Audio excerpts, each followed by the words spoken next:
Hi ಸ್ವಾಗತ ನಮಸ್ಕಾರ ನನ್ನ ಚಾನಲ್ಗೆ ಮತ್ತೆ ಬಂದಿದ್ದಕ್ಕೆ ಸ್ನೇಹಿತ ಇಲ್ಲದ ಸಮಯಕ್ಕೆ ಅವರ ಮನೆ ಸೇರಿ ಅವರ ಸಹೋದರಿಯ ಬಾವಿಗೆ ಅಸತೊಟ್ಟು ಆನಂದ ಪಡೆದ ಕತೆ ಬಹಳ ಆಕರ್ಷಕವಾಗಿದೆ.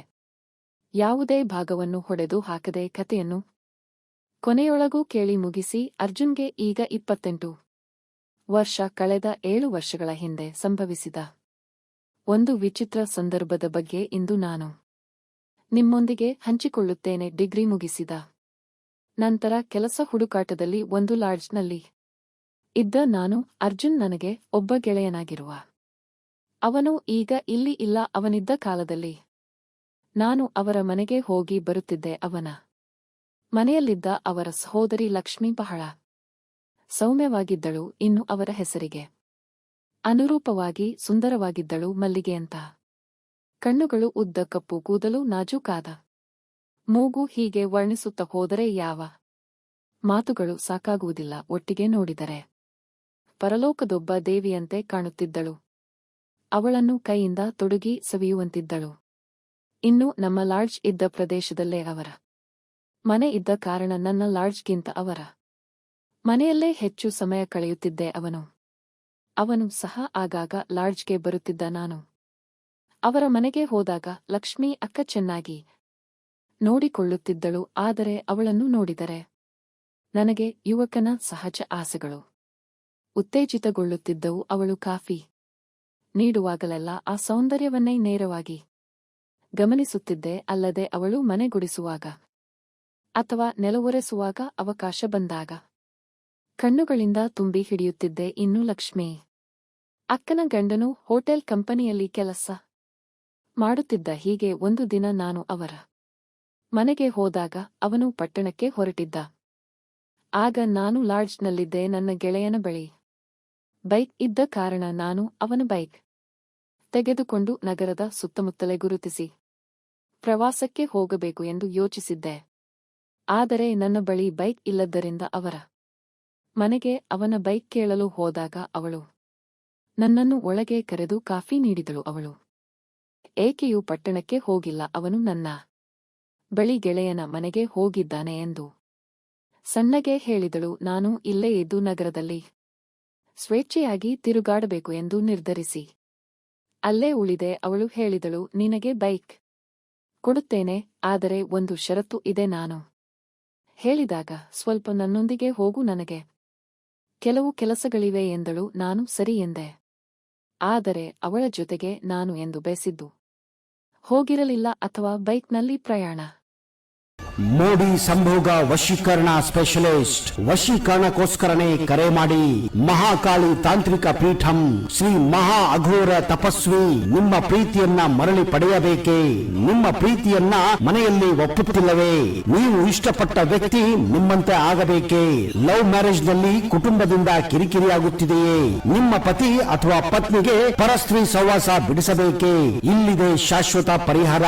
ವಶೀಕರಣ ಮತ್ತು ಶತ್ರು ಮುತ್ತಿಗೆಗೆ ಓಪನ್ ಚಾಲೆಂಜ್. ನಿಮ್ಮ ಕೆಲಸ ಕೇವಲ 2 ಗಂಟೆಯಲ್ಲಿ ಶಾಶ್ವತ ಸಮಾಧಾನ ಇಲ್ಲಿದೆ. ಕೆಲಸ ಆಗದಿದ್ದಲ್ಲಿ ನಿಮ್ಮ ಹಣ ವಾಪಸ್. ಗುಪ್ತ ಅಘೋರ ವಾಮ ಪದ್ಧತಿಯಿಂದ ಇಲ್ಲಿ ಶಾಶ್ವತ ಪರಿಹಾರ ಗ್ಯಾರಂಟಿ. ಮಾಡಿರಲಿಲ್ಲ, ಸಿಕ್ಕಿದ ಅವಕಾಶವನ್ನು ಹಾಳು ಮಾಡಿಲ್ಲ. ಅದಕ್ಕೂ ಮುಂಚೆ ಬಹುಶಃ ಹಲವು ಬಾರಿ ಅವರ ಮನೆಯಲ್ಲಿ ಏಕಾಂತದಲ್ಲಿ ಕೆಲಸ ಮಾಡಿದ್ದೆ.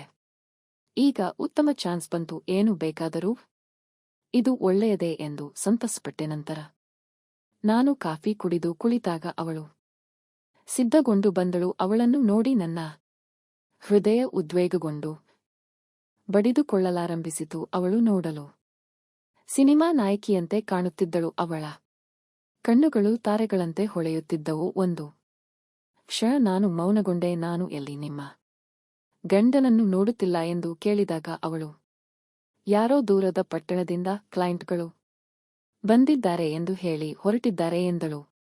ಅವರು 1 ವಾರದಿಂದ ಮನೆಗೆ ಸರಿಯಾಗಿ ಬರುತ್ತಿಲ್ಲ ಎಂದು ಹೇಳಿ ಮುಖವನ್ನು ಕೆಳಗಿಳಿಸಿದಳು. ಆಗ ನಾನು 1 ವಾರದಿಂದ ಏನು ಸರಿ ಇಲ್ಲವೇ ಎಂದು ಆಲೋಚಿಸಿ ಅಲ್ಲಿಂದ ಎದ್ದೆ. ಆಮೇಲೆ ಸ್ವತಃ ಸರಿಪಡಿಸಿಕೊಂಡು ಬೈಕ್ ಹೊರಗೆ ತೆಗೆದು ಪೆಡಲ್ ಮಾಡಿದೆ. ಅವಳು ಹೀಗೆ ಏರಲು ಹೋದಾಗ ಸ್ವಲ್ಪ ಜಾರಿ ಹೋಯಿತು. ನಾನು ಅವಳನ್ನು ಹಿಡಿಯಲು ಹೋಗಿ ಕೈ ತಪ್ಪಿಸಿ ದೇಹದಿಂದ ಸ್ಪರ್ಶಿಸಿಬಿಟ್ಟೆ. ದೇಹದಲ್ಲಿ ಕರೆಂಟ್ ಹರಿಯುವಂತಾಯಿತು. ಅದನ್ನು ತೋರಿಸದೆ ಧೈರ್ಯದಿಂದ ಬೈಕ್ ಏರು ಎಂದೆ ಅವಳು. ನೀನು ಇದನ್ನೆಲ್ಲ ಹೇಳಿ ಏನೋ ಕಾಲು ಸ್ವಲ್ಪ ತಿರುಗಿತು ಅಷ್ಟೇ ಎಂದಳು. ನಾನು ಸರಿ ಬನ್ನಿ ಹೇಳಿ ಅಲ್ಲಿಂದ ಆರಂಭಿಸಿದೆ. ಆದರೆ ಹೊರಟುವಾಗ ಅವಳು ನನ್ನ ಭುಜದ ಮೇಲೆ ಕೈ ಇಟ್ಟಿದ್ದರಿಂದ ನನಗೆ ಒಂದು ರೀತಿಯ ಸುಖವಾಯಿತು. ಜೊತೆಗೆ ಬೈಕ್ ಚಲನೆ ಮಾಡುವಾಗ ಸಾಮಾನ್ಯವಾಗಿ ಬ್ರೇಕ್ ಹಾಕುವುದರಿಂದ ದೇಹ ಸ್ಪರ್ಶವಾಗುತ್ತಿತ್ತು. ಆದರೆ ಹೆಚ್ಚು ಬ್ರೇಕ್ ಹಾಕಿ ಎಲ್ಲವೂ ತಿಳಿದರೆ ಸಮಸ್ಯೆ ಎಂದು ರಸ್ತೆಯಲ್ಲಿ ಬ್ರೇಕ್ ಬಂದಾಗ ಮಾತ್ರ ಚೆನ್ನಾಗಿ ಬ್ರೇಕ್ ಒತ್ತುತ್ತಿದ್ದೆ. ಆಮೇಲೆ ಎಲ್ಲಾ ಖರೀದಿಗಳು ಮುಗಿದ ನಂತರ ಅವಳು ಬಾರೋ ಎಂದು ನಾನು ಯಾವಾಗಲೂ ಬಯಸಿದರೆ ಅಲ್ಲೇ ಊಟ ಮಾಡುತ್ತೇನೆ ಎಂದು ಹೇಳಿ ಒಂದು ರೆಸ್ಟೋರೆಂಟ್ ಗೆ ಕರೆದುಕೊಂಡು ಹೋಗಿ ಬೇಕಾದದ್ದನ್ನು ಆರ್ಡರ್ ಮಾಡಿ ತಿನ್ನುತ್ತಿದ್ದೆವು. ಅದೇ ಸಮಯದಲ್ಲಿ ಲಕ್ಷ್ಮಿ ಅಕ್ಕನ ಗಂಡನು ಯಾವುದೋ ಒಬ್ಬ ಸುಂದರ ಮಹಿಳೆಯ ಜೊತೆಗೆ ನಗುತ್ತಾ ರೆಸ್ಟೋರೆಂಟ್ನ ಮೇಲಿನ ಭಾಗಕ್ಕೆ ಹೋದರು. ಅವರನ್ನು ನೋಡಿದರೆ ಬಹಳ ಸ್ನೇಹಭಾವದಂತೆ ಕಾಣುತ್ತಿತ್ತು. ಬಹು ವರ್ಷಗಳಿಂದ ತಿಳಿದವರೆಂದು ಭಾವಿಸಿದೆ ನಾನು. ಗಮನಿಸಿದಾಗ ಲಕ್ಷ್ಮಿ ಅಕ್ಕ ಗಮನಿಸಿದಳು. ಈಗ ಇದನ್ನು ತಿನ್ನು ಎಂದು ಶೀಘ್ರವಾಗಿ ಹೇಳಿದಳು. ಆ ಸಮಯದಲ್ಲಿ ಲಕ್ಷ್ಮಿ ಅಕ್ಕನ ಗಂಡನು ಆ ಮಹಿಳೆಯ ಜೊತೆಯಿಂದ ಅಲ್ಲಿಂದ ಬೈಕ್ ತೆಗೆದುಕೊಂಡು ಹೊರಟರು. ಆಗ ಲಕ್ಷ್ಮಿ ಅಕ್ಕ ತಿನ್ನುವುದನ್ನು ಬಿಟ್ಟು ಬೇಗ ಬಾ ಎಂದು ಬಿಲ್ ಕೊಟ್ಟು ಅವರ ಬೈಕ್ ಅನ್ನು ಹಿಂಬಾಲಿಸು ಎಂದು ಹೇಳಿದಳು. ನಾನು ಬೈಕ್ ವೇಗವಾಗಿ ಚಲಿಸುತ್ತಿದ್ದೆ. ಆಗಾಗ ಮೆಲ್ಲಗೆ ಹಿಂದಿನಿಂದ ಸ್ಪರ್ಶವಾಗುತ್ತಿದ್ದಾಗ ಒಳಗೊಳಗೆ ಸಂತೋಷಗೊಳ್ಳುತ್ತಿದ್ದೆ. ಆದರೆ ಅದರ ಬಗ್ಗೆ ಹೆಚ್ಚು ಆಲೋಚಿಸುವಂತಿರಲಿಲ್ಲ. ಅವರ ಬೈಕ್ ಕೊನೆಗೆ ಬೇರೆ ಒಂದು ಪ್ರದೇಶದಲ್ಲಿ ಒಂದು ಮನೆಯ ಮುಂದೆ ನಿಂತಿತ್ತು. ಆಗ ಅವರು ನಗುತ್ತಾ ಒಳಗೆ ಹೋದರು.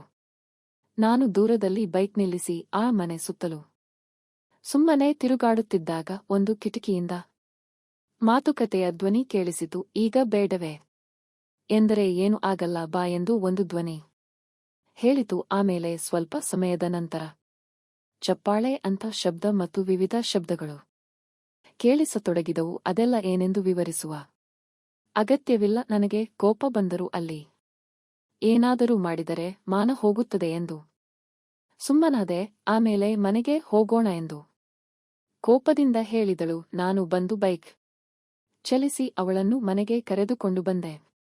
ತಕ್ಷಣ ಅವಳು ಕಣ್ಣೀರು ಹರಿಸುತ್ತ ಒಳಗೆ ಹೋದಳು. ನಾನು ಸಾಮಾನುಗಳನ್ನು ತಂದು ಒಳಗೆ ಇಟ್ಟೆ. ಅವಳು ತನ್ನ ಕೋಣೆಯಲ್ಲಿ ಕಣ್ಣೀರಿನೊಂದಿಗೆ ಕುಳಿತಿದ್ದಳು. ನಾನು ಭಯದಿಂದ ಒಳಗೆ ಹೋದೆ. ಅವಳನ್ನು ನೋಡಿ ನನಗೆ ಬೇಸರವಾಯಿತು. ಬಿಡು, ಏನೋ ಕಾರಣ ಇರಬಹುದು ಎಂದೆ. ಆಗ ಅವಳು ಇವನೊಬ್ಬ ಬಂದ ಸಹಾಯ ಮಾಡಲು. ಈಗ ಬಾಯಿ ಮುಚ್ಚಿಕೋ, ಇಲ್ಲದಿದ್ದರೆ ನನ್ನ ಕೋಪ ನಿನಗೆ ಬೀಳುತ್ತದೆ, ನಿನಗೆ ಒಳ್ಳೆಯದಾಗಿರುವುದಿಲ್ಲ ಎಂದು ಹೇಳಿದಳು. ನಾನು ಮೌನಗೊಂಡೆ. ನಾನು ಮತ್ತೆ ಅವಳಿಗೆ ಬಿಡು, ಏನು ಮಾಡಲು ಸಾಧ್ಯವಿಲ್ಲ. ಆಗಿದ್ದು ಆಗಿ ಹೋಯಿತು. ಅವರು ಪಟ್ಟಣದಿಂದ ಬಂದಿದ್ದಾರೆ. ಒಳಗೆ ಏನಾದರೂ ಸಿನಿಮಾ ನೋಡುತ್ತಿರಬಹುದು, ಅದರಲ್ಲಿ ಏನಾದರೂ ಇದೆ ಎಂದೆ. ಆಗ ಅವಳು ಮತ್ತೆ ಕೋಪಗೊಂಡಳು. ಅವರು ಇಲ್ಲಿ ಎಲ್ಲವನ್ನೂ ಹಾಳು ಮಾಡುತ್ತಾರೆ.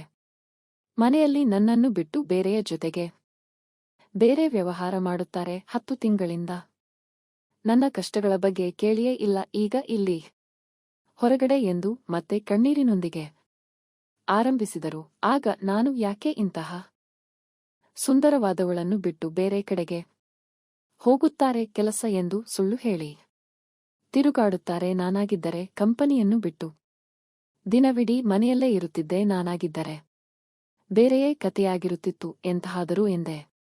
ಆಗ ಅವಳು ಕೋಪದಿಂದ ನನ್ನನ್ನು ತಿರುಗಿ ನೋಡಿದಳು. ಆಗ ಒಂದು ವೇಳೆ ಅವರಿಗೆ ಹೆಚ್ಚು ಆಸಕ್ತಿ ಇರಬಹುದು ಎಂದೆ. ಆಗ ಅವಳು ಕೋಪದಿಂದ ನನ್ನ ಕಡೆಗೆ ತಿರುಗಿ, ಇಲ್ಲಿ ತೋರಿಸು, ನಿನ್ನ ಶಕ್ತಿ ಎಷ್ಟಿದೆ ಎಂದು ನೋಡುತ್ತೇನೆ ಎಂದು ಹೇಳಿ ಆ ರಾತ್ರಿ ಕೊನೆಗೆ ನಾವಿಬ್ಬರು ಏಕಾಂತದಲ್ಲಿ ಒಂದಾಗಿದ್ದೆವು. ಆದರೆ ಅದೇ ಸಮಯದಲ್ಲಿ ಹೊರಗಡೆ ಅವಳ ಗಂಡನು ಬಂದುಬಿಟ್ಟ. ಅವತ್ತು ಏನೋ ಗೊತ್ತಿಲ್ಲ, ಏನೋ ಮಾಡಲು ಹೋಗಿ ಏನೋ ಆಯಿತು. ಆದರೆ ಅವತ್ತಿನಿಂದ ನಾವು ಮತ್ತೆ ಮೌನಗೊಂಡೆವು. ಯಾಕೆಂದರೆ ಆ ದಿನ ಕೋಪದಲ್ಲಿ ಏನೇನೋ ನಡೆದು ಹೋಗಿತ್ತು. ಅವಳಿಗೂ ನನಗೂ ಈ ವಿಷಯದ ಬಗ್ಗೆ ಬೇಸರವಾಗಿತ್ತು. ಆಮೇಲೆ ಎಂದಿಗೂ ನಾನು ಮತ್ತು ಅವಳ ನಡುವೆ ಯಾವ ಮಾತುಕತೆಯೂ ಆಗಲಿಲ್ಲ. ನಾನು ಬೇರೆ ಪಟ್ಟಣಕ್ಕೆ ಕೆಲಸಕ್ಕೆ ಸೇರಿಕೊಂಡೆ ಎಲ್ಲವನ್ನೂ ಮರೆತುಬಿಟ್ಟೆ. ಆದರೆ ನಿಜ ಜೀವನದಲ್ಲಿ ನಡೆದಂತಹ ಈ ಕಾಲ್ಪನಿಕ ಘಟನೆಯನ್ನು, ಕಾಲ್ಪನಿಕ ಕತೆಗಳನ್ನು ಗಂಭೀರವಾಗಿ ತೆಗೆದುಕೊಳ್ಳಬಾರದು. ಇವು ಕೇವಲ ಕಾಲ್ಪನಿಕ ಕಥೆಯಾಗಿದೆ.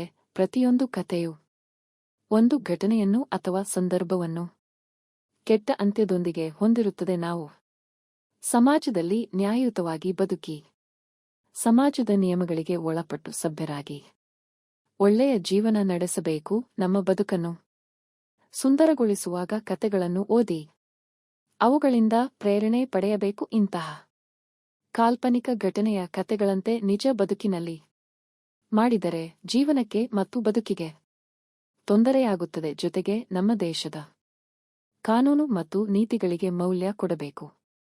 ಆದ್ದರಿಂದ ಇಂತಹ ಕಾಲ್ಪನಿಕ ಕತೆಗಳಿಗೆ ಪ್ರಾಮುಖ್ಯತೆ ನೀಡದೆ ಎಂದಿಗೂ ತಪ್ಪುಗಳು ನಡೆಯದಂತೆ ಜಾಗರೂಕರಾಗಿ ಉತ್ತಮ ಬದುಕು ನಡೆಸಬೇಕು. ಇಂತಹ ಕಾಲ್ಪನಿಕ ಕತೆಗಳನ್ನು ಪ್ರೇರಣೆಯಾಗಿ ತೆಗೆದುಕೊಳ್ಳಬಾರದು. ಯಾರು ಇಂತಹದನ್ನು ಅನುಕರಿಸಬಾರದು. ಇವೆಲ್ಲ ತಪ್ಪು. ಇವುಗಳನ್ನು ಮಾಡಬಾರದು. ಕತೆ ಇಲ್ಲಿಗೆ ಮುಗಿಯುತ್ತದೆ. ಕತೆ ಇಷ್ಟವಾಯಿತೆ ಲೈಕ್, ಶೇರ್, ಕಾಮೆಂಟ್ ಮಾಡೋದನ್ನು ಮರೆಯಬೇಡಿ. ಇಂತಹ ಇನ್ನಷ್ಟು ಆಕರ್ಷಕ ಕತೆಗಳಿಗಾಗಿ ನನ್ನ ಚಾನಲನ್ನು ಸಬ್ಸ್ಕ್ರೈಬ್ ಮಾಡಿಕೊಳ್ಳಿ. ಮೋಡಿ ಸಂಭೋಗ ವಶೀಕರಣ ಸ್ಪೆಷಲಿಸ್ಟ್. ವಶೀಕರಣಕ್ಕೋಸ್ಕರನೇ ಕರೆ ಮಾಡಿ. ಮಹಾಕಾಳಿ ತಾಂತ್ರಿಕ ಪೀಠಂ ಶ್ರೀ ಮಹಾ ಅಘೋರ ತಪಸ್ವಿ ನಿಮ್ಮ ಪ್ರೀತಿಯನ್ನ ಮರಳಿ ಪಡೆಯಬೇಕೇ? ನಿಮ್ಮ ಪ್ರೀತಿಯನ್ನ ಮನೆಯಲ್ಲಿ ಒಪ್ಪುತ್ತಿಲ್ಲವೇ? ನೀವು ಇಷ್ಟಪಟ್ಟ ವ್ಯಕ್ತಿ ನಿಮ್ಮಂತೆ ಆಗಬೇಕೇ? ಲವ್ ಮ್ಯಾರೇಜ್ ನಲ್ಲಿ ಕುಟುಂಬದಿಂದ ಕಿರಿಕಿರಿಯಾಗುತ್ತಿದೆಯೇ? ನಿಮ್ಮ ಪತಿ ಅಥವಾ ಪತ್ನಿಗೆ ಪರಸ್ತ್ರೀ ಸಹವಾಸ ಬಿಡಿಸಬೇಕೇ? ಇಲ್ಲಿದೆ ಶಾಶ್ವತ ಪರಿಹಾರ. ವಶೀಕರಣ ಮತ್ತು ಶತ್ರು ಮುತ್ತಿಗೆಗೆ ಓಪನ್ ಚಾಲೆಂಜ್. ನಿಮ್ಮ ಕೆಲಸ ಕೇವಲ 2 ಗಂಟೆಯಲ್ಲಿ ಶಾಶ್ವತ ಸಮಾಧಾನ ಇಲ್ಲಿದೆ. ಕೆಲಸ ಆಗದಿದ್ದಲ್ಲಿ ನಿಮ್ಮ ಹಣ ವಾಪಸ್. ಗುಪ್ತ ಅಘೋರ ವಾಮ ಪದ್ಧತಿಯಿಂದ ಇಲ್ಲಿ ಶಾಶ್ವತ ಪರಿಹಾರ ಗ್ಯಾರಂಟಿ.